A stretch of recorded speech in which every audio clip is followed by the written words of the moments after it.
மகர ராசி குரு பகவான் இது வரைக்கும் 3ஆம் வீட்டில் மிகவும் சாதகமற்ற நிலையில் சஞ்சரித்து வந்தார். குரு பகவான் 3ஆம் வீட்டில் இருந்ததால் ஒரு லாஸ்ட் ஒரு 5-6 மந்த்ஸ் வந்து மிகவும் ஒரு சோதனையான காலகட்டமாக இருந்திருக்கும். இப்போ குரு பகவான் வந்து 3ஆம் வீட்டில் இருந்து ஏப்ரல் 21ஆம் தேதி 4ஆம் வீட்டுக்கு போகிறாரு. அதனால உங்களுக்கு வந்து நல்ல ரிலீஃப் கிடைக்கும். உங்களுடைய பிரச்சனைகளுடைய வீரியம் வந்து பல மடங்கு குறைய ஆரம்பிச்சிடும்.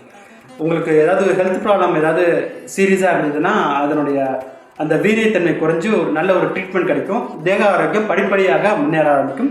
மருத்துவ செலவுகள் படிப்படியாக குறைய ஆரம்பிக்கும்.